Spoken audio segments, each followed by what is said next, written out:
Bah oui, c'est parti. Merci Emma. Bonjour à toutes et à tous.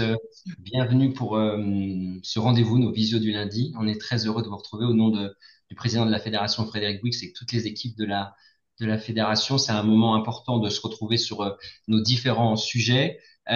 Aujourd'hui, on va parler de la rentrée, on va parler de la fidélisation et d'engager également nos cavaliers. On est tous, en ce moment, on se le dit, dans une période très chargée avec la gestion de la fin de l'année entre les concours, la préparation des championnats, les animations dans nos clubs et les réinscriptions. Mais on voulait consacrer cette visio pour se poser quelques minutes et anticiper sur la préparation de la rentrée de septembre et sur également deux, trois conseils pour garder le contact avec nos cavaliers durant l'été. Pour ça, vous savez, la fédération, elle met en place des outils simples, utiles au plus grand nombre pour nous faciliter la vie dans notre gestion. On a toute la plateforme FFE Ressources avec tout ce qui est juridique et social. On a le dossier fidélité. On a l'outil de questionnaire en ligne qu'on a développé et qui est pleinement opérationnel aujourd'hui. La fédération, elle propose aussi un certain nombre d'actions pour accueillir les cavaliers dans nos structures et faire du développement, comme le colis de rentrée ou les différentes journées de portes ouvertes et animations que l'on crée. C'était autant de sujets qu'on voulait rebalayer avec vous aujourd'hui et avec nos différents intervenants qui sont présents. Comme toujours dans nos visios, comme on veut donner un côté très concret à tout ce qu'on vous présente, on aura un témoignage d'un dirigeant de club sur des exemples concrets de la mise en place dans sa structure pour pouvoir partir avec le maximum d'informations et de bons conseils à mettre en place. Nos intervenants du jour, et on la remercie grandement d'être avec nous aujourd'hui, on a Manon Cros du côté de Saint-Étienne, en Auvergne-Rhône-Alpes, c'est le centre équestre d'Éculieu qui nous expliquera ce qu'elle fait dans sa structure auprès de ses cavaliers. Et pour les équipes de la fédération qui vont nous présenter tous ces sujets et aborder toutes ces questions, on a Isabelle Defossé, la responsable du service ressources, Emma Laondès, que vous connaissez, du service développement, et on accueille également Patrick Rod, qui est cadre technique à la fédération. Voilà pour le thème, les intervenants. On va démarrer tout de suite. Vous n'oubliez pas, comme vous l'a dit Emma, on déroule la visio, vous posez toutes vos questions dans le chat, comme ça on les note au cours de la visio et ensuite on posera les questions à nos intervenants et on se garde bien sûr un temps d'échange à la fin pour y répondre et également si vous avez des questions. On démarre tout de suite, je crois, Emma, par la to-do list de la rentrée pour ne rien oublier avec en premier, Isabelle, je crois. Tout à fait. Oui, bonjour à tous. Donc, effectivement, c'est moi qui démarre. On vous contacte régulièrement au service ressources pour vous parler de la rentrée et on l'a fait il y a pas très longtemps, notamment via la REF. Là, donc, pour vous réévoquer ce qu'il faut faire à la rentrée, hein, c'est important d'utiliser les vacances, même si je sais que maintenant la période est plus chargée qu'il y a quelques années pour revoir tout votre affichage finalement, pour voir si tout est carré de votre côté. Donc, pour revoir un petit peu cet affichage récurrent, on voulait vous reparler de tout ça, donc avec notamment, ça c'est des choses que vous connaissez déjà normalement, tout ce qui est diplôme et carte professionnelle. Donc avec la photocopie des diplômes et cartes professionnelles des enseignants à jour. On vous l'a suffisamment dit, je pense, pour que tous ceux qui suivent un petit peu les actualités fédérales s'en souviennent et le fassent régulièrement. Ça signifie aussi que quand une carte pro arrive à expiration, il faut bien voir avec son enseignant pour qu'il la renouvelle. Parce que s'il la renouvelle pas, il n'a pas le droit d'enseigner. C'est vraiment obligatoire. Les tarifs et prestations, donc profitez pareil des vacances pour bien prévenir votre clientèle des éventuels changements, remise à niveau des tarifs en fonction voilà, du prix de revient de vos activités, donc en laissant bien ce qu'on appelle un délai de prévenance hein, pour prévenir les clients de toute modification tarifaire. L'assurance responsabilité civile professionnelle, hein, pareil, ça c'est comme les cartes pro et les tarifs, on vous en parle régulièrement pour que vous ayez un affichage à jour de votre RC. en sachant que ben, voilà, il n'y a pas très longtemps, j'ai eu un club qui ne l'avait pas et qui a été menacé de fermeture au moins temporaire par C'était un Belém, bonjour. service jeunesse et sport pour ne pas avoir fait rempli son obligation d'affichage. Donc ça, c'est important. C'est des choses qui se remplissent assez vite une fois qu'on l'a. Les consignes incendie et numéros d'urgence, donc ça c'est pareil. Alors c'est plus lié à votre infrastructure. Normalement, on vous fournit un modèle d'affichage pour pouvoir indiquer toutes ces consignes et numéros de contact avec la signalétique des issues de secours, le plan d'évacuation pour intégrer dans votre établissement. Et puis de toute façon, sur les plans, vous avez aussi des choses qui sont faites voilà, dans le commerce et qu'on retrouve un petit peu partout. Et aussi à partir de la rentrée, dès qu'on l'aura cet été, vous recevrez les nouvelles garanties de la licence pour afficher sur l'établissement, donc avec la partie responsabilité civile et la partie assurance individuelle accident. Une nouveauté, et c'est le premier petit encadré, mais je préfère mettre l'accent dessus à la fin, c'est que depuis il y a quelques semaines, il y a un nouveau texte qui impose un nouvel affichage sur les dispositifs de signalement et d'orientation pour les victimes de violences, de harcèlement dans les établissements d'activité physique et sportive.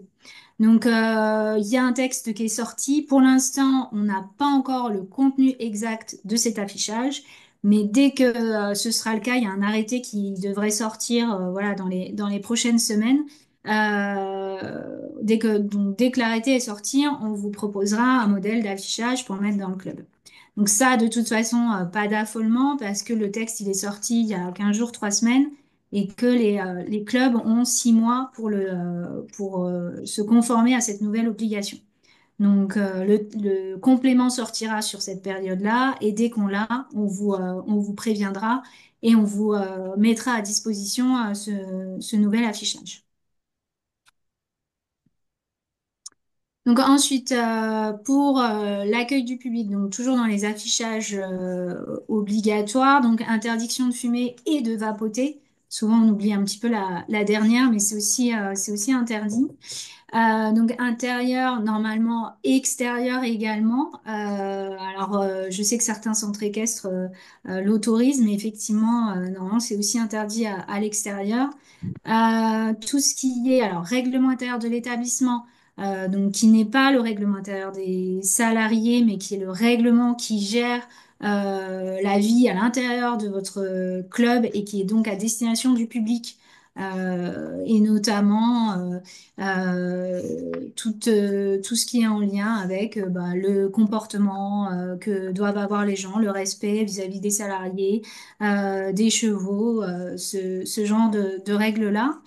Le défibrillateur automatique externe, donc pour rappel, qui est obligatoire à partir du moment où vous avez un manège, même si on conseille en général d'en avoir un quand on n'en a pas, parce que pour nos activités, il n'y a pas forcément de différence quand on a un arrêt cardiaque. Enfin, le fait d'avoir un manège, c'est pas un critère, on va dire, objectif par rapport à l'intérêt d'avoir un défibrillateur. Dans tous les cas, à partir du moment où vous en avez un, il faut mettre la signalétique qui permet de s'orienter pour pouvoir le trouver facilement pour n'importe qui. Les règles d'hygiène et de sécurité dans enfin, pour les activités équestres. Donc ça, vous avez un modèle à disposition sur l'espace ressources sur le site internet de la FFE. Le matériel de premier secours, donc pour effectivement matérialiser l'endroit où se trouve la trousse de premier secours en cas d'accident, voilà, de blessure. Et enfin, le port du casque obligatoire. Donc, pour rappel, c'est obligatoire pour les mineurs, peu importe l'activité. Vous pouvez l'imposer via votre règlement intérieur aux majeurs. Et si vous mettez à disposition des casques dans le club, il ne faut pas oublier d'avoir un registre de mise à disposition avec les références des casques, les moyens d'entretien, quand est-ce qu'ils sont utilisés, euh, au regard de l'ancienneté, puisque on sait que c'est la réglementation impose que ces casques-là qui sont mis à disposition, ils soient régulièrement changés. Vous pouvez pas avoir des casques trop vieux parce que si vous avez un contrôle, le contrôleur peut estimer que ça n'assure pas la sécurité du public. Ça, c'est important, le casque. Les affichages pour les salariés, si vous en avez, donc bien évidemment, les horaires de travail, heures de début, fin de travail, en sachant que ça, c'est si vous avez des horaires collectifs, ce qui est rare quand même dans les centres équestres, ça ne vous dispense pas de prévenir vos salariés de leurs horaires individuels, notamment quand ça change régulièrement. Donc ça, c'est important. Le port des EPI quand il y a des travaux nécessaires. Alors les EPI, il y a les casques qui sont inclus dedans, hein. Casque d'équitation, c'est un équipement de protection individuelle. Il peut y avoir aussi voilà, des chaussures de sécurité, c'est ce genre d'équipement. Inspection du travail avec adresse, numéro de téléphone de l'inspecteur, médecine du travail et représentant du personnel, alors, si vous en avez. Tout ça, c'est dans le modèle d'affiche à destination des salariés qu'on vous met aussi à disposition. Donc, encore un affichage qui est un peu plus récent, mais qui devrait être connu, c'est la personne en charge de sensibiliser au bien-être animal qu'on appelle référent bien-être animal. Pareil, on vous met une petite affiche à disposition sur l'espace ressources. Il s'agit juste d'indiquer qui est en charge de cette fonction de référent bien-être animal. C'est aussi obligatoire de l'afficher. Vous pouvez pas effectivement le mettre dans un endroit qui n'est pas accessible au public. Donc, pour la rentrée, régulièrement, on vous indique effectivement de faire signer des contrats d'inscription. Pourquoi? Je sais que c'est une formalité supplémentaire et que c'est pas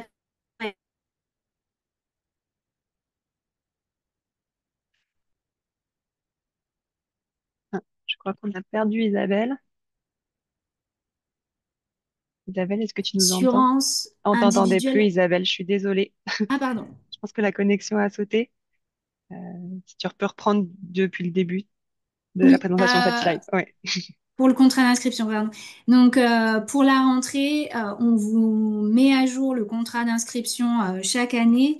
Même si c'est pas évident de faire signer ce contrat d'inscription, c'est important pour vous parce que ça permet de remplir votre obligation d'information vis-à-vis de votre clientèle. Et en cas de problème, c'est un élément de preuve comme quoi vous avez bien rempli cette obligation d'information. Parce que juste le dire, en fait, en cas de problème, ça ne démontre rien. Et notamment sur la partie assurance individuelle accident. En termes d'assurance, dans le sport, vous avez une obligation pour les pratiquants d'être assurés en responsabilité civile, hein, c'est quand ils causent un dommage et une obligation d'information concernant l'individuel accident. Ça, c'est quand on reçoit nous-mêmes un dommage, donc quand il n'y a pas une personne à incriminer. Cette obligation d'information, elle porte sur l'intérêt de souscrire une individuelle accident ou les garanties complémentaires. Donc, l'individuelle accident, elle est déjà gratuite, elle est inclue dans la licence, mais par contre, il faut bien informer les pratiquants en général de l'intérêt de souscrire les garanties complémentaires. C'est pas une obligation de souscription, ça veut dire qu'ils peuvent très bien, dans le contrat, il y a une coche en disant je j'ai pas envie de souscrire les garanties complémentaires. Peu importe en fait, l'important c'est que vous y remplissez cette obligation d'information comme quoi s'ils ont un accident, ils peuvent être mieux indemnisés. Pourquoi? Parce que justement, en cas d'accident, si vous n'avez pas cette information, vous pouvez être condamné à payer le complément qu'ils n'ont pas souscrit et pour lequel ils n'ont pas été informés. Et ça peut arriver même finalement sur des accidents qui sont pas très graves, mais par exemple que la sécurité sociale, la MSA, a pris en charge, et en fait que eux, ils ont pas forcément envie de prendre en charge. Ça arrive de temps en temps. Ça arrive sur des accidents qui semblent pas graves et qui reviennent 2 ans ou 3 ans après parce que la personne elle a mal au dos, elle a eu d'examens médicaux qui ont été pris en charge donc par la sécurité sociale. Donc ça, c'est quand même très important d'avoir cette phrase qui dit j'ai été informé de l'intérêt de souscrire des garanties complémentaires, mais je l'ai refusé. Ça, l'obligation, elle ne porte pas sur la souscription, mais sur l'information. Ensuite, concernant les données à caractère personnel, donc ça, c'est tout ce qui permet d'identifier une personne, nom, prénom, numéro de licence, aussi adresse email, ce genre de choses. Vous êtes vous êtes concerné parce que vous en recueillez celles de vos clients, celles de vos salariés, éventuellement celles de vos fournisseurs. Là, pour les clients, l'important, c'est qu'ils sachent pourquoi vous les recueillez et vous avez effectivement besoin, alors c'est pas le consentement parce que c'est le contrat qui crée le besoin chez vous d'avoir ces données-là, ne serait-ce que pour facturer, pour organiser les leçons, euh, pour partir en compétition. Enfin, ça, tout ça, c'est des finalités qui justifient que vous avez besoin de ces données-là. Et le contrat d'inscription, il permet de prévenir les personnes que, bah, oui, vous allez conserver leurs données, pourquoi vous en avez besoin et que ça sera le cas sur toute la durée du contrat. Ensuite, l'avis médical favorable. Donc, même quand c'est pas une licence compétition, on a besoin d'un avis médical favorable. Alors, soit c'est un auto-questionnaire de santé, hein, comme pour la licence compétition dans certains cas, soit c'est un certificat médical, y compris parfois pour la licence club. Et ça, c'est au club de vérifier qu'effectivement, même pour une licence pratiquant, euh, vous avez soit un auto-questionnaire, soit un certificat médical qui valide le fait que la personne elle, puisse pratiquer l'équitation. Et enfin, pour le session du droit à l'image, si vous avez un site internet, un réseau social et que vous utilisez l'image de vos cavaliers, vous devez avoir l'autorisation du cavalier ou bien de ses parents pour pouvoir utiliser l'image du cavalier. Normalement, ça doit prévoir aussi combien de temps vous utilisez l'image d'une personne et pourquoi vous l'utilisez. Donc en disant, ben voilà, pour promouvoir les activités du club est-ce que vous me donnez l'autorisation de prendre des photos de vous pour mettre sur le site internet? Voilà. Alors, effectivement, une photo, ça ne s'utilise pas 20 ans parce que au bout d'un moment, forcément, c'est un peu plus désuet d'utiliser certaines photos. Mais voilà, c'est important de dire bon, pendant 5 ans ou pendant l'année, j'utiliserai votre photo pour promouvoir l'équitation et l'établissement équestre. Voilà, donc si vous avez des questions, je ne sais pas comment ça se passe, Emma, si c'est à la fin, maintenant. Alors, c'est en général à la fin. Après, si tu vois quelques questions passer par le chat et que Ok, tu as le temps d'y répondre, il n'y a pas de souci. ça marche. Patrick, est-ce que tu souhaites prendre la suite sur le Ouais, passeport? ok. Alors, on va parler du passeport maintenant. Super. Donc, tout ce qu'on va dire, on m'entend? Oui, très bien. Ouais, tout ce qu'on va dire au sujet du passeport, c'est sous réserve de reconduction du dispositif. C'est-à-dire qu'à l'heure actuelle, on n'a pas encore de la part du ministère des Sports, la confirmation de la reconduction du dispositif. Il faut savoir que en 2024, le dispositif a été reconduit à partir du 1er juin. Là, pour l'instant, le site est en maintenance, réflexion, donc ça nous laisse penser que ça va être bon, mais voilà, tout ça est sous réserve. Donc le passeport, c'est un dispositif quand même national qui a été mis en place à partir de 2021 pour resituer un petit peu, et c'est vraiment une allocation de rentrée sportive Le but, c'est vraiment d'aider les jeunes sous différentes conditions à s'inscrire dans un club pour couvrir toute ou partie de l'adhésion au club et ou la licence. Donc dans une structure sportive éligible. Et le but, c'était vraiment d'inciter les jeunes à favoriser cette inscription pour pour la pratique sportive. Donc les conditions de bénéfice du passeport, vous les avez là en résumé, hein, euh, donc pour les jeunes de 6 à 17 ans qui bénéficient de l'ARS, 6-19 ans à AEH et 6 et 16-30 pour l'allocation adulte handicapé. Aussi pour les étudiants boursiers qui bénéficient d'une aide Crous. L'idée de ce passeport, ça vous demande une petite manipulation à votre niveau. C'est qu'il faut d'abord, vous en tant que club sportif, créer votre compte sur une plateforme nationale qui s'appelle le Compte Asso, hein, et qui vous permet deux choses, qui vous permet déjà de vous référencer, hein, et d'être ainsi identifié comme une structure qui est éligible et ensuite qui vous permet de toucher l'argent suite à la présentation du passeport. C'est-à-dire que les adhérents vont venir dans votre club, vont présenter leur passe et à la suite de ça, grâce à la plateforme Le Compte Asso, vous allez pouvoir récupérer la subvention. C'est une réduction donc immédiate sur les frais d'inscription.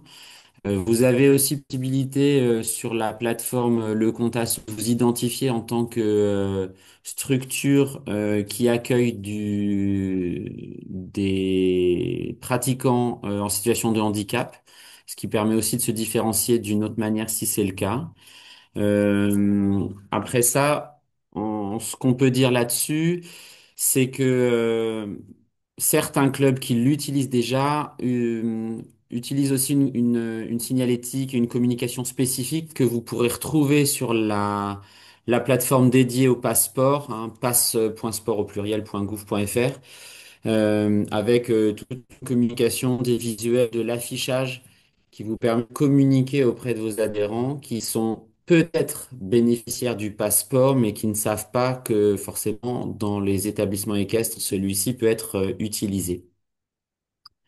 Euh, Par rapport aux dispositifs régionaux, moi j'ai moins d'infos par rapport aux dispositifs régionaux. Je sais pas si Emma voudra dire un petit mot là-dessus. Mais apparemment, il y a d'autres dispositifs d'aide à la subvention de la pratique sportive en fonction des régions. Oui, l'idée, c'est vraiment de vous inviter à vous renseigner sur ce qui existe dans vos régions.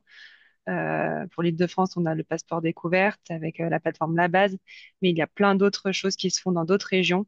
Donc, le but, c'est vraiment de vous informer sur ces outils-là qui peuvent vraiment être un petit levier, en tout cas, d'inscription pour certains foyers.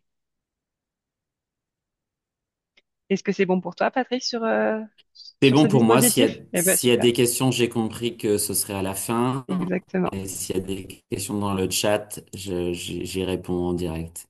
Super. Hop, alors moi, je vais vous parler un petit peu de votre dossier fidélité, qui est provisoire, mais qui est déjà disponible sur votre compte FFE Club SIF. Vous avez un petit onglet avec marqué dossier fidélité. Et cet outil-là, il vous permet vraiment de suivre vos cavaliers, de suivre leur progression depuis 2021, vraiment de comprendre le profil type, afin vraiment de pouvoir les analyser et voir si vous avez voilà, des tendances, des évolutions. Et il y a un petit onglet qui est assez intéressant qui vous permet de suivre l'évolution de vos primo-licenciés et qui vous permet voilà, de vous situer par rapport à votre département, à votre région et au niveau national. Donc, vous aurez la version définitive généralement courant septembre-octobre et ça permet vraiment d'adapter en fonction de vos pourcentages. Vous allez voir, vous avez soit un niveau satisfaisant, soit amélioré. Ça vous permet de voir voilà, si vous devez aller un petit peu plus chercher un profil, plutôt tel fléchage, puisque vous avez le fléchage poney, fléchage cheval. Ça vous permet d'adapter vos activités. Donc, nous, on vous invite à le consulter régulièrement. Et en fonction de vos résultats, vous pouvez également mener des petites enquêtes de satisfaction. Là, c'est vraiment la période. Il vous reste plus que quelques semaines pour aller un petit peu interroger vos cavaliers avant qu'ils ne partent en vacances. De la même manière, toujours sur le même espace, vous avez un onglet enquête de satisfaction. C'est des modèles prêts à l'emploi. Vous avez des enquêtes sur les stages, les primes aux licenciés, mais également sur des séjours équestres et des enquêtes un petit peu plus globales sur l'enquête qualité de votre établissement, avec des questions assez larges sur voilà, la qualité des infrastructures, du matériel, de la cavalerie, de l'enseignement. C'est un bon indicateur. On vous conseille de le faire voilà, dès le printemps et vraiment annuellement, voire plusieurs fois dans l'année pour aller vraiment cibler des thématiques, que ça soit pour lancer une nouvelle activité ou si vous souhaitez voilà, avoir un avis un petit peu général sur ce que vous proposez actuellement et voir un petit peu ce qui peut être amélioré. Alors, bien sûr, je vous parle de modèles déjà prêts à l'emploi, mais il y a également un outil qui vous permet de créer votre propre questionnaire. Donc, je sais que beaucoup d'entre vous utilisent beaucoup de modèles ou, enfin, en tout cas, l'outil Google Form. Ça fonctionne un petit peu pareil, sauf que là, vraiment, vous pouvez directement envoyer via ce module FFE Club SIF à vos cavaliers, ce qui est assez intéressant puisque ça envoie directement sur leur adresse mail qui a été renseignée. Et ça vous permet voilà, de le faire de manière assez récurrente. Vous avez de la même manière un traitement des résultats qui est fait sous forme de diagramme, donc qui est assez simple à utiliser et voilà, à exploiter en tout cas au niveau des résultats, c'est assez rapide. Et puis là, je vais vous demander de prendre vos agendas, puisque le colis de rentrée, qui est un outil qui vous accompagne chaque année, il va ouvrir ses portes, en tout cas le 16 juin. Donc, toujours de la même manière depuis à peu près 3 ans, si je me trompe pas, vous avez une plateforme de prise de commande de votre colis de rentrée, donc sur colis.ffe.com. C'est un colis qui vous accompagne et qui vous permet voilà, d'uniformiser un petit peu les supports de communication. Nous, on vous accompagne en vous envoyant du coup ce colis gratuitement. Euh, il y a souvent certains établissements qui pensent que c'est payant, mais c'est bien une commande qui est gratuite, mais qui n'est pas automatique. C'est-à-dire qu'on a vraiment besoin de votre part d'une commande. Il n'est pas envoyé automatiquement. Une fois qu'il est validé, il n'est plus modifiable. À la suite de ça, vous recevez un petit mail de confirmation. Et puis nous, on fait en sorte de vous mettre un numéro de suivi qui vous permet voilà, de suivre l'acheminement de votre colis. À noter par contre que la commande peut se faire dès le mois de juin. Néanmoins, pour s'assurer d'un maximum de présence dans les établissements, les envois, ils se font vraiment la dernière semaine d'août.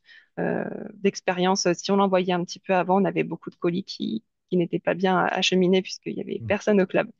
Donc voilà, on a pris parti de l'envoyer fin août pour que vous puissiez les recevoir dans les meilleures conditions. Et de la même manière, cette année, vous avez un barème de points, c'est-à-dire qu'on vous attribue un nombre de points pour vos commandes qui est relatif à votre nombre de licenciés. Et bien sûr, si vous participez à des opérations fédérales, vous avez un bonus puisque vous avez 20 points par opération. Donc, opération fédérale, ça va être la fête du poney, la journée du cheval, les opérations de tourisme équestre, donc journée de la randonnée, journée de l'attelage, et poney école, donc dans la limite de 60 points par club. Un petit mode d'emploi de la commande. Bien sûr, je vous mets tout ça là, mais si vous avez la moindre question ou la moindre difficulté sur la commande, nous, le service développement, on est là pour vous accompagner. Donc, bien sûr, il y a une foire à questions qui vous donne quand même quelques clés, mais n'hésitez pas à nous appeler ou nous contacter par mail. Nous, on est là et il vaut mieux ne pas attendre pour ne pas passer voilà, au-delà du délai de commande. Vous pourrez retrouver bien sûr ce mode d'emploi. Vous pouvez prendre une capture d'écran. Le replay sera bien sûr disponible sur la chaîne YouTube. Vous vous connectez sur la plateforme. Vous avez toujours vos identifiants FFE Club SIF. Vous choisissez parmi les 4 propositions que je vais vous présenter juste après. Vous validez bien une adresse de livraison où il y aura une personne présente et il y a également l'adresse du siège, mais vous avez aussi votre adresse d'activité. Donc, faites bien la différence entre les deux pour être sûr de bien le recevoir à la bonne adresse. Et ensuite, vous confirmez la commande bien sûr en validant avec le bouton vert. Et à la suite de ça, vous avez le petit mail de confirmation. Les 4 propositions, bien sûr, il y a l'agenda seul, qui sera accompagné quand même de la lettre de notre président, mais quelques outils aussi qui sont envoyés automatiquement, comme un guide des outils et des affiches. Vous avez un colis classique, donc avec un agenda, des flyers et les éléments envoyés automatiquement, comme je disais précédemment. Donc, sur ces deux formules, on va avoir une date limite de commande au 10 août. Et par contre, pour le colis personnalisé, donc là où votre nombre de points est tout à fait pertinent, puisque ça vous permet, avec le nombre de points que vous avez reçus, de choisir l'intégralité de votre colis de rentrée. Donc, que ce soit pour des agendas, pour des guides, pour des flyers. Je sais pas si, est-ce que vous m'entendez bien? Il y a eu une coupure, Emma. On Ouais, t'entend bien, Emma. je suis désolée, je viens de voir que la connexion était instable. Ouais, il y a eu une coupure Euh, légère. d'accord. Eh ben, écoutez, n'hésitez pas à m'arrêter si jamais vous ne m'entendez pas très bien. Julien, est-ce que tu m'entends? Parce que je crois qu'à la fédération, on a des petits problèmes de connexion. On me fait signe dans le bureau, mais est-ce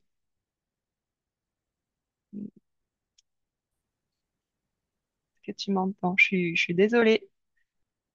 On t'entend. C'est bon pour vous? Allez, je continue. Quelques outils et opérations de développement que vous connaissez sûrement. On vous fait un petit rappel sur Poney École, dont la convention va être normalement reconduite pour la prochaine rentrée. Euh, Vous avez encore quelques semaines pour proposer des sorties de fin d'année aux écoles, donc profitez-en pour le faire. Ça vous permettra de recruter de nouveaux cavaliers, mais aussi faire la promotion de vos offres d'été, vos stages, etc. Bien sûr, vous avez à cheval en France.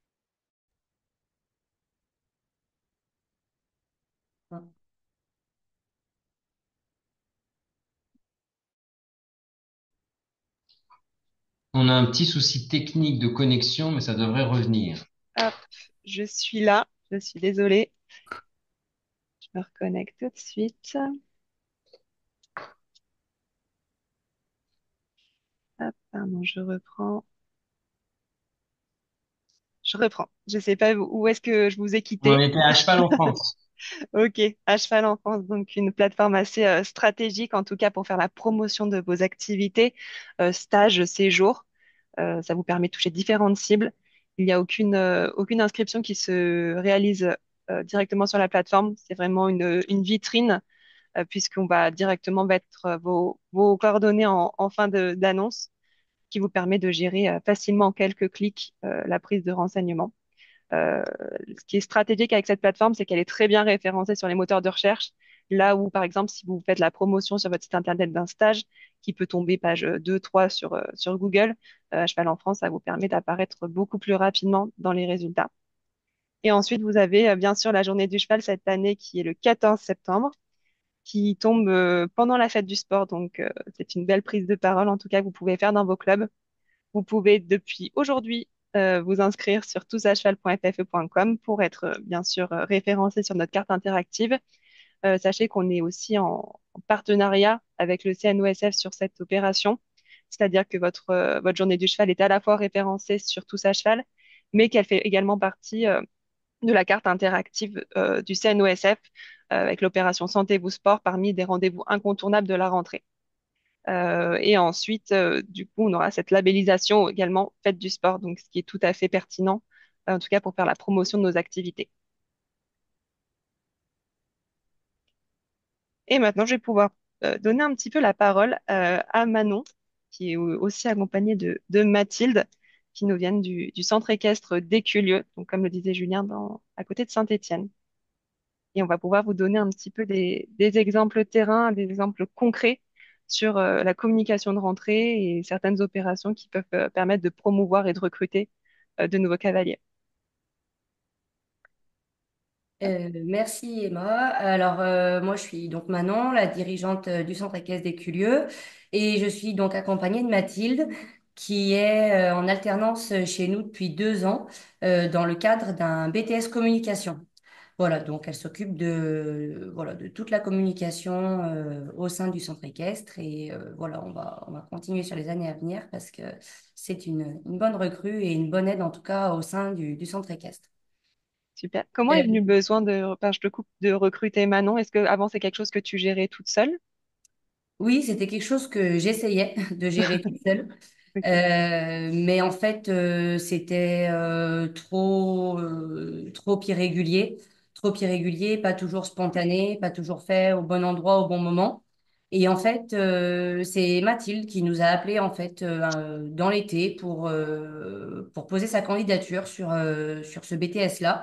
Alors au début, on s'est un peu posé la question de se dire bon ben vraiment, est-ce qu'on va avoir du travail à lui donner toute l'année et avoir vraiment de quoi alimenter son BTS?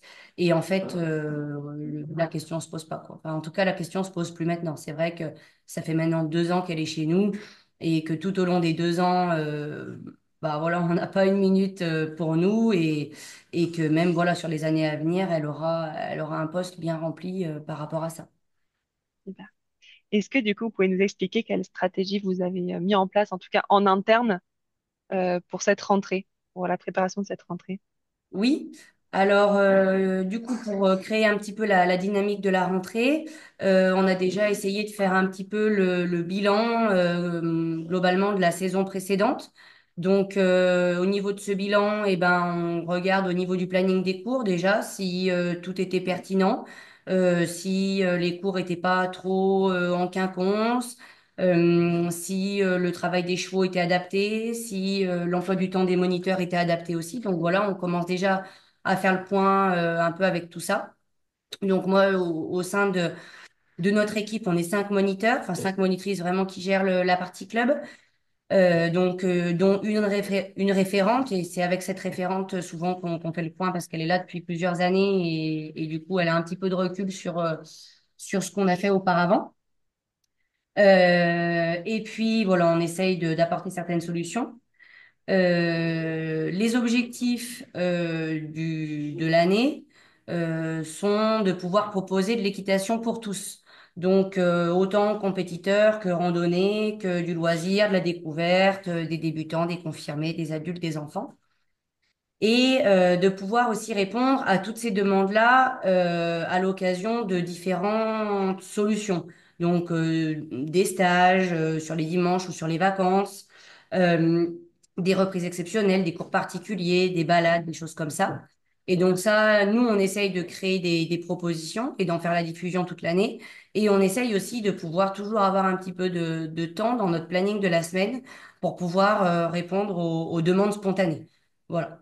On essaye de pouvoir toujours, voilà, la personne qui nous appelle, voilà, 2 jours avant pour un cours particulier, une balade, on essaye de pouvoir toujours se rendre dispo. Ok. Donc le planning, il est fait un petit peu comme ça. Et enfin, la réflexion est faite un petit peu comme ça. Après, donc là, on va bientôt faire, courant du mois de juin ou début d'été, une réunion avec l'ensemble de l'équipe des moniteurs pour pouvoir s'attribuer les reprises de la saison qui va arriver. L'idée, c'est que les monitrices, elles aient un planning bien équilibré pour que la journée, voilà, mercredi, samedi, ça reste des journées un peu chargées. Donc, on essaye de les laisser choisir, dans la mesure du possible, les reprises avec lesquelles elles se sentent à l'aise. Mon idée, c'est quand même qu'elle puisse faire un petit peu tous les niveaux, qu'il n'y ait pas forcément une monitrice qui fasse que les galoussettes, d'autres qui fassent que les débutants, d'autres que les enfants, d'autres que les adultes. On essaye vraiment de leur proposer des cours vraiment sur différents niveaux et différents publics. Et je pense que ça les aide à garder une dynamique et un peu de créativité sur tout le long de l'année, quoi. Voilà, ça empêche le fait je pense, de redondance Mm. dans ce qu'elles peuvent proposer au niveau de leurs cours. Et puis après, on essaye aussi d'imaginer toute notre saison autour d'un sujet qui est quand même particulièrement depuis plusieurs années, c'est le bien-être animal. C'est-à-dire qu'aujourd'hui, un cheval qui fait 6 heures d'affilée, 3 heures ou 4 heures de CSO, voilà, qu'il n'y a pas de jour de repos dans la semaine ou je ne sais quoi d'autre. Malgré tout, je pense que la clientèle y fait attention. Voilà. Donc, et ça peut, voilà, ça peut être, je pense, à un moment donné, une cause d'arrêt ou de changement de centre équestre si les chevaux sont trop ou mal utilisés. Donc, on essaye, voilà, nous, d'avoir un petit fil pédagogique, un petit ruban pédagogique tout au long de l'année où on essaye de bien répartir les heures des chevaux. On essaye aussi d'avoir un planning varié au niveau des séances. On propose des reprises différentes chaque semaine à nos cavaliers, du débutant au galop 7, de façon à pouvoir vraiment varier les plaisirs, que ce soit pour les chevaux ou pour les cavaliers. Ok. Voilà. Et ce ruban-là pédagogique, tu communiques dessus auprès de tes cavaliers ou c'est vraiment qu'en interne, vous le Alors, partagez? cette année, on l'a gardé un peu pour nous parce que c'était vraiment la première fois qu'on faisait ça. Parce que aussi, en fait, on est beaucoup de moniteurs cette année et c'était pas forcément le cas les années précédentes. Donc, si on se le communique, enfin, si personne se disait rien, on se retrouvait tous à sauter la même semaine, par exemple, avec nos cavaliers. Et donc ça, voilà, par rapport à nos chevaux, c'était pas possible. On n'avait pas toujours le temps de faire le point. Et on avait aussi des soucis par rapport à la clientèle. Qui nous disait on saute trop, on saute pas assez, on fait trop de balades, on fait pas assez de dressage ou etc. Et donc on se les gardait un peu de façon expérimentale de notre côté où voilà on avait un planning sur les 3 mois avec les filles où on savait voilà à telle date quel planning j'allais, enfin quelle discipline j'allais faire avec quel niveau.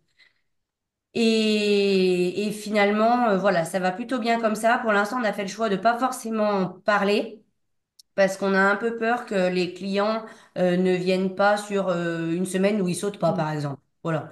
Donc on se dit voilà, on laisse un peu l'effet de surprise et finalement ben celui voilà le galop 6 qui va pas vouloir venir à un cours d'équiphone parce que il va avoir peur de s'ennuyer, et ben l'idée c'est que on puisse voilà garder l'effet de surprise et leur proposer cette nouvelle discipline sans qu'ils aient de préjugés. Voilà. D'accord. Hop, on va passer à la suite sur votre communication de rentrée. Quand est-ce que vous avez commencé à parler, voilà, du nouveau planning? Comment vous avez un petit peu organisé cette communication? Oui, alors nous, on commence à faire un petit sondage assez tôt, souvent au mois de mars, sortie d'hiver. J'essaye de solliciter un petit peu les monitrices pour commencer à prendre un peu la température au sein de leur groupe, parce que on s'est aperçu que finalement, c'était surtout sur cette sortie d'hiver où les gens se démotivaient un petit peu. Et si on les cerne pas tout de suite, ces gens-là, et qu'on attend le mois de juin, ben voilà, de voir qu'ils se réinscrivent pas, on peut plus les remotiver, quoi. On n'a plus assez d'arguments parce que fin mars, ils se seront démotivés puis ils vont continuer après dans cette dynamique-là. Tandis que si on les cerne bien, on les cible bien, on arrive toujours peut-être à les orienter vers d'autres cours qui seraient plus adaptés, ou à leur proposer des thèmes de stage qu'on n'aurait pas forcément proposés parce que on n'en voyait peut-être pas forcément l'utilité dans l'immédiat. Donc ça a permis quand même de remotiver pas mal de cavaliers. Et ensuite, donc, sur la période de Pâques, souvent, c'est des stages pendant les vacances qui fonctionnent bien, surtout pour les nouveaux clients. Donc, on essaye d'avoir des petits flyers de prêt tout de suite pour la rentrée pour que les enfants, à la sortie des stages de Pâques, ils puissent repartir avec des petits flyers. Donc, voilà, à l'issue des stages de Pâques, on va commencer vraiment à communiquer sur notre rentrée et notamment à poser des dates de permanence d'inscription.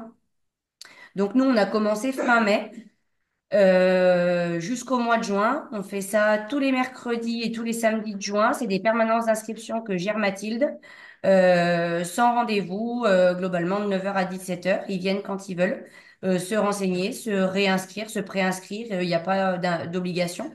Et en fait, on commence assez tôt pour ne pas qu'il y ait de temps d'attente. C'est vrai que les années précédentes, on a toujours fonctionné comme ça.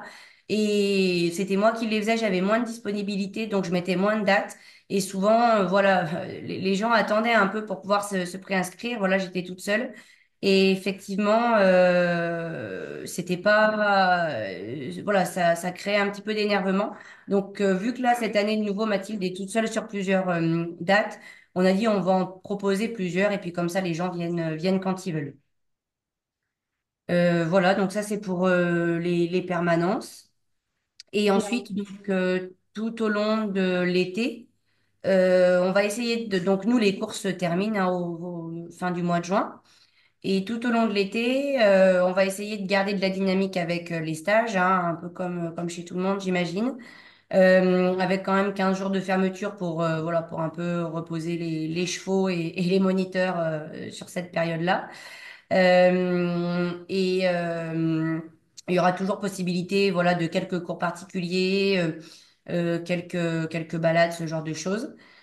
Et puis là, cette année, Mathilde a mis en place une newsletter qu'on essaye de faire au mois, qui regroupe différents temps forts bah, du mois qui vient de terminer, et puis certaines dates clés à retenir du mois à venir. Voilà, c'est une newsletter qui est un peu à cheval, voilà, sur 2 mois.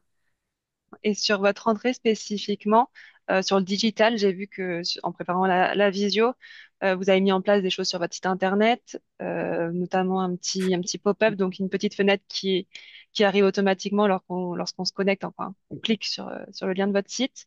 Est-ce qu'il y a d'autres choses que vous avez mis en place, peut-être des choses sur les réseaux sociaux? Oui, sur les réseaux sociaux, on essaye en fait toujours de faire la boucle entre ben, le site internet et nous, on a Facebook et Instagram. Voilà. Et puis en interne, on a donc tout ce qui est affichage au centre équestre. On a un gros tableau dans les écuries où les clients sont obligés de passer devant. Voilà, donc on affiche. Et on a aussi créé cette année des groupes WhatsApp pour toutes les reprises de tous les jours, de toute la semaine. Ça facilite un petit peu la communication. Ça cible aussi un peu plus les informations. Et du coup, voilà, on fait de la communication aussi là-dedans par l'intermédiaire des groupes WhatsApp. Et tu me disais aussi que vos cavaliers sont préinscrits sur les séances d'une année sur l'autre, Oui, c'est ça? on reprend en fait le classeur des inscriptions tel qu'il était. Souvent, les cavaliers voilà, aiment bien leur groupe et aiment bien retrouver leurs copains d'une année sur l'autre. Donc nous, on les préinscrit de façon un petit peu automatique. Voilà, c'est-à-dire que le classeur du mois de juin, on essaye de reprendre le même pour imaginer celui du mois de septembre. Donc ils savent qu'ils ont une place de bloquée jusqu'à la fin du mois de juin.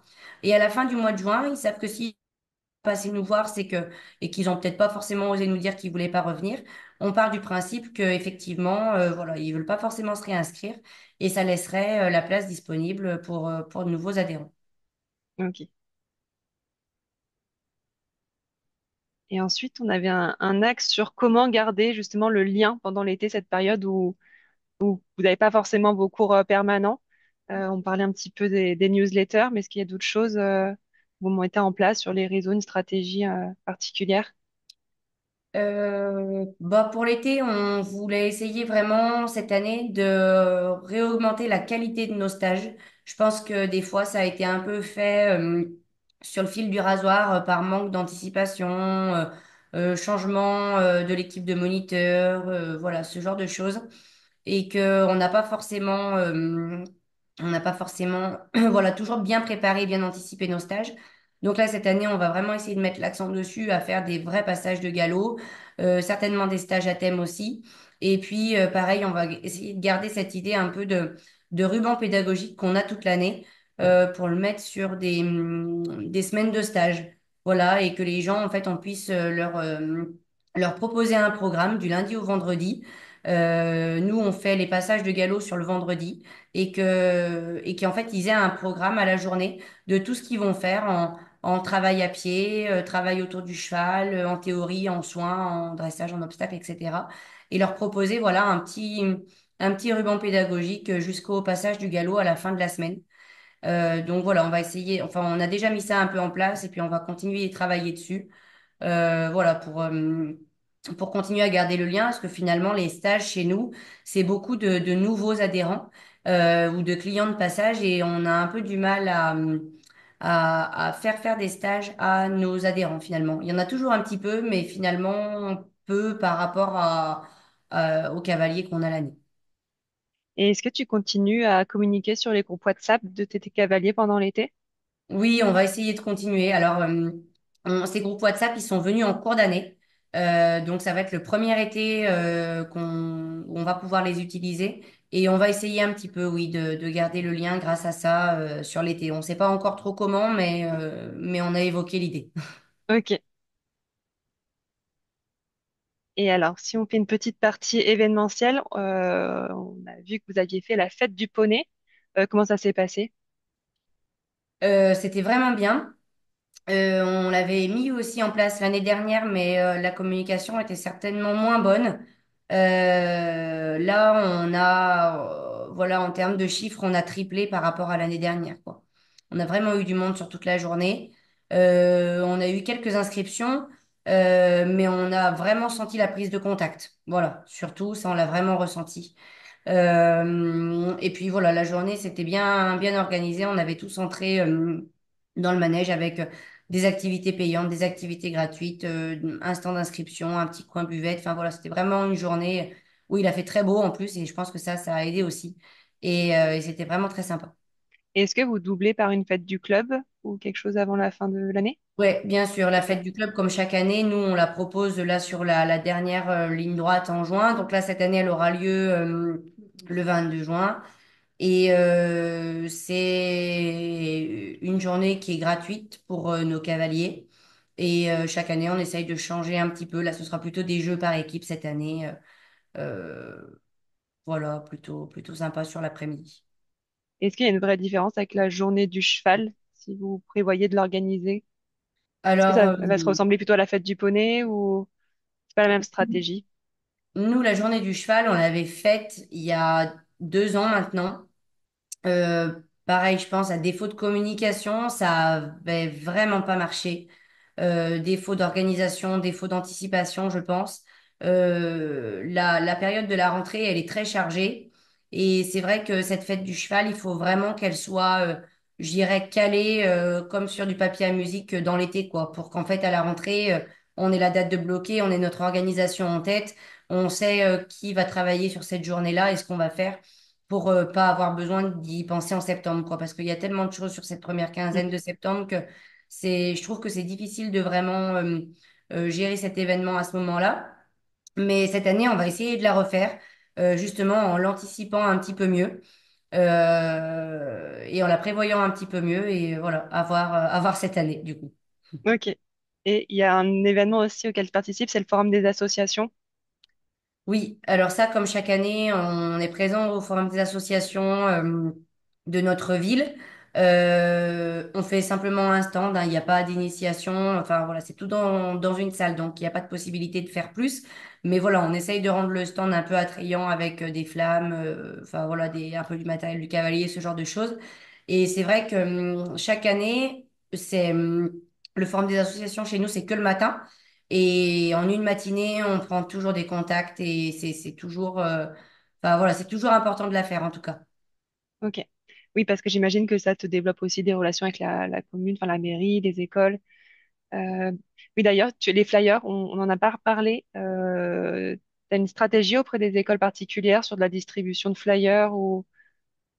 Oui, nous on travaille avec des écoles à l'année Ok, qui viennent faire des circuits enfin des cycles de 10 séances à l'année. Donc effectivement, à la fin du cycle, ils repartent tous avec leurs flyers. Ça, c'est déjà une première étape. Tout ce qui est distribution dans les commerces, je pense vraiment que c'est pas là où on arrive à bien se faire voir. ok, Euh, et ensuite, en janvier, j'essaye toujours de faire des petites cartes de vœux où je remercie voilà, les fournisseurs, enfin voilà, un peu les partenaires, ce genre de monde. Et j'envoie toujours aussi des cartes de vœux aux écoles de proximité en leur envoyant une plaquette avec une brochure de présentation et une grille de tarifs pour leur proposer éventuellement une sortie de fin d'année, parce que finalement, les sorties de fin d'année, elles se prévoient au mois de janvier hein, dans les mhm, écoles. ouais, Donc voilà, j'essaye avec la carte de vœux de leur envoyer une petite plaquette euh, pour leur proposer une sortie de fin d'année un peu différente de ce qu'ils peuvent faire les autres années. ok, super. Et merci à toutes les deux. Si vous avez des questions dans le chat, n'hésitez pas. On va passer rapidement. Je vous rappelle les prochains rendez-vous. On a le Général Open de France qui approche dans quelques semaines avec la semaine poney du 5 au 13, puis la semaine club du 16 au 27 au Parc Équestre Fédéral. Et bien sûr, comme on le disait, la journée du cheval avec l'ouverture des inscriptions. On fait un gros point de vigilance sur l'anticipation Donc, inscrivez-vous dès maintenant. Nous, ça nous permet ensuite d'anticiper vos kits de communication qu'on essaie de vous adresser au plus vite pour préparer cet événement. Les visuels seront prochainement disponibles sur la médiathèque. Vous verrez plusieurs affiches, plusieurs supports en fonction de différentes cibles. Donc, n'hésitez pas à vous en imprégner et à les personnaliser. Enfin, voilà, c'est vraiment vos outils. Il faut vous les approprier pour faire vivre cette journée.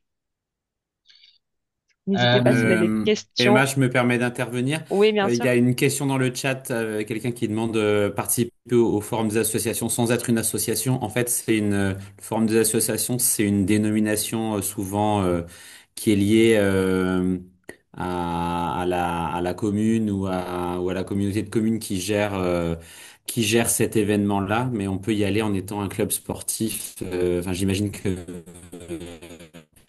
Manon n'est pas forcément un club associatif. Je ne sais pas si elle peut nous le confirmer, mais on peut participer au forum des associations et ça permet d'être identifié au milieu des autres activités sportives, au même titre que la gym, le judo, le foot, etc. Voilà, si Manon veut dire encore quelque chose à ce sujet. Oui, c'est vrai que la mairie, elle nous propose chaque année de participer au forum des associations parce que finalement, c'est ce qui fait vivre aussi un petit peu la ville, c'est ce qui fleurit aussi un peu la ville. Donc même sans être une association, ça, à mon avis, ça pose pas forcément de problème. Et nous, voilà, on a une petite association au sein du centre équestre, même si c'est pas elle qui fait les cours d'équitation à proprement dit, on a un petit morceau d'association au sein du centre. Mais je pense qu'effectivement, en fonction des mairies et des communes, il n'y a pas forcément besoin d'avoir une assoce pour pouvoir y participer. Au contraire, c'est Merci, un plus pour les mairies. Non, merci beaucoup. ça dépend souvent des relations que peuvent avoir, mais c'est une bonne occasion aussi de développer des relations avec sa collectivité. Oui, tout à fait. Merci Manon et Mathilde et bravo Merci. pour tout ce que vous faites. On retiendra d'anticiper. C'est ce qu'on a essayé de faire aujourd'hui, même si on vous a envoyé beaucoup d'informations. C'était d'anticiper sur toutes ces questions. On va reprendre les questions en repartant au début de la visio parce que on en a noté dans le chat. Il y avait des questions pour Isabelle concernant les inscriptions. Lorsque tu parlais des contrats d'inscription, d'un certain nombre de clauses qu'il fallait faire signer, il y avait des personnes qui passaient par les plateformes, d'autres qui envoyaient des mails et comment on pouvait, j'allais dire, enregistrer et authentifier la signature de ces informations. Est-ce qu'il faut des signatures en ligne? Est-ce qu'il faut le faire que en papier? Est-ce que tu peux nous donner des informations là-dessus? Après, alors ça dépend des plateformes parce que enfin c'est pas facile d'être certain, mais il faut effectivement pouvoir récupérer depuis ce genre de plateforme d'inscription les éléments qui permettent de démontrer que vous avez rempli votre obligation d'information finalement. C'est-à-dire que normalement, quand ils s'inscrivent, je pense qu'ils doivent cocher des cases et le cas échéant signer électroniquement en fait.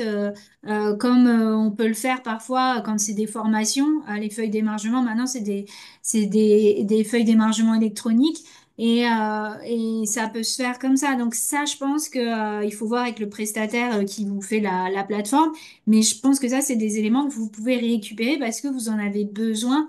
En fait, et vous pouvez les conserver soit alors à voir combien de temps la plateforme les conserve. Je pense que ça va pas aller au-delà d'un an, à mon avis, c'est-à-dire la validité du contrat.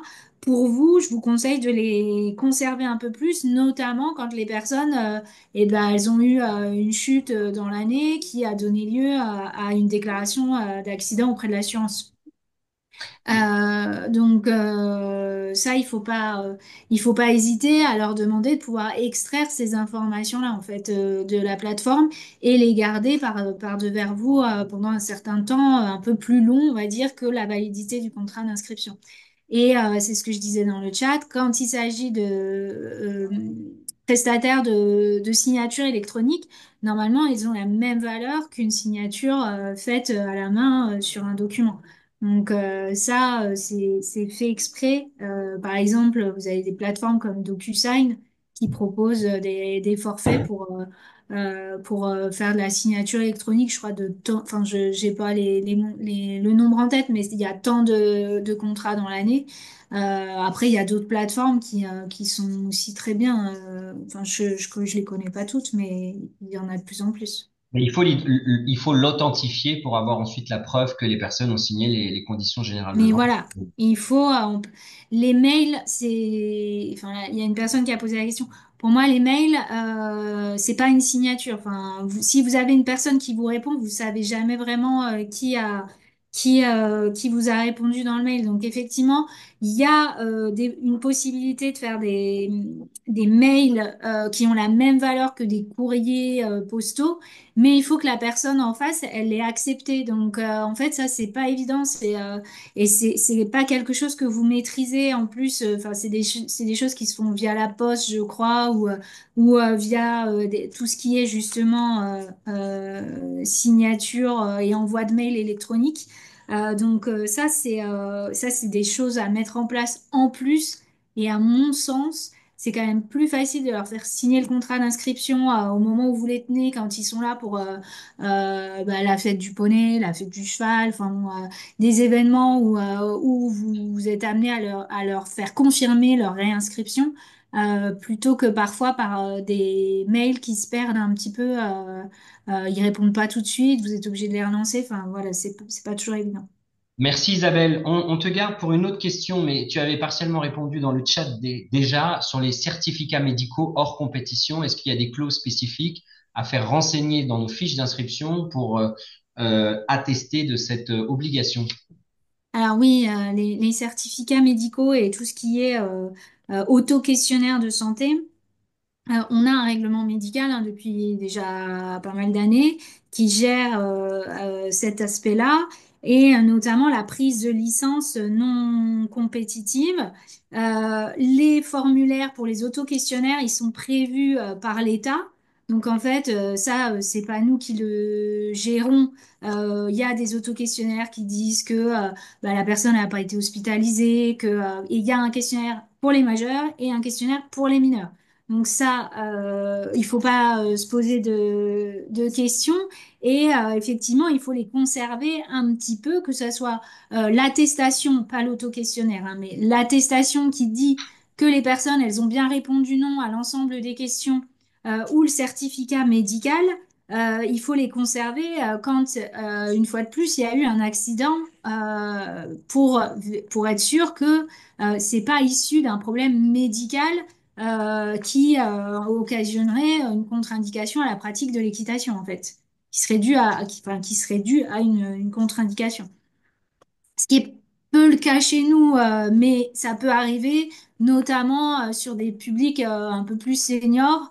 C'est pour ça que la commission médicale avait prévu une obligation de fournir un avis médical à partir de 40 ans, je crois, de mémoire, en disant que, alors ça doit être, j'ai plus tout en tête, mais j'ai envoyé le lien dans le chat du règlement médical pour les licences pratiquants.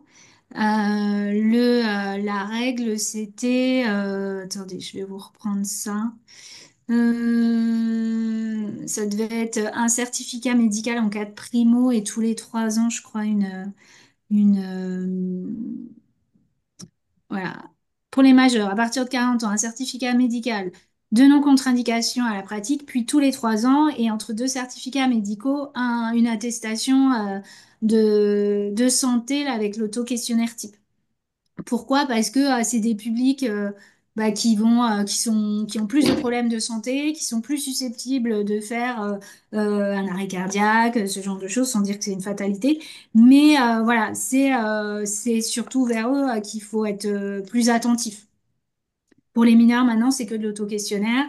Mais voilà, c'est pour les publics de plus de 40 ans où c'est quand même intéressant d'avoir ces éléments-là parce que pour être sûr qu'ils n'ont pas un problème de santé qui serait une contre-indication à la pratique de l'équitation.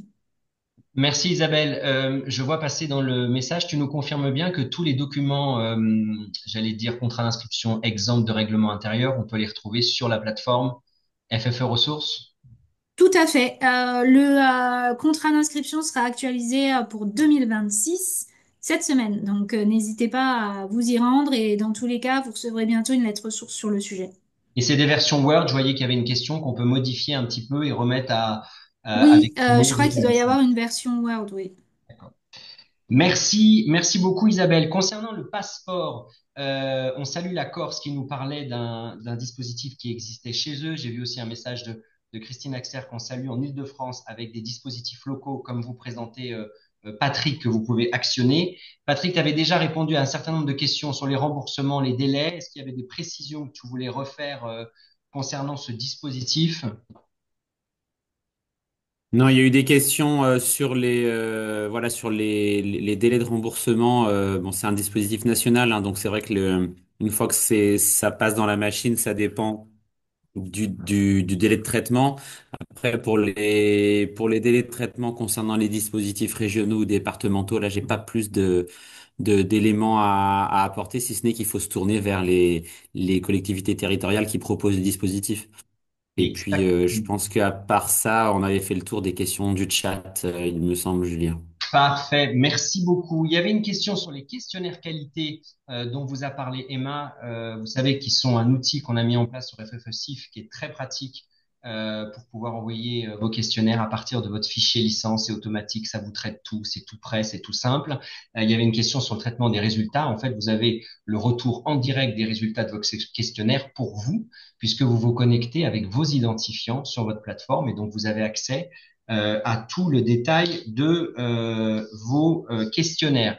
Il y avait une question aussi, peut-être Emma, sur la journée du cheval. La plateforme a été ouverte pour Oui, l'inscription tout à fait. le 14 septembre, mais il y a également d'autres dates si on veut personnaliser selon la journée. Oui, c'est vrai que je l'ai pas précisé. Si vous n'êtes pas disponible le 14 septembre, vous avez la possibilité d'inscrire le week-end de votre choix directement au moment de votre inscription. On vous demande juste bien de le repréciser dans votre texte, votre descriptif d'événement. Ça permet de mieux renseigner le visiteur et pas d'avoir un effet déceptif si la personne souhaite venir le 14 et que vous n'organisez pas la journée du cheval ce week-end-là. Merci beaucoup Emma. Je pense qu'on a fait le tour des questions. On va essayer de garder le timing qu'on s'était fixé. Comme on vous l'a dit, la visio sera remise en ligne sur la chaîne YouTube de la fédération. Vous aurez donc toutes les informations que vous puissiez récupérer.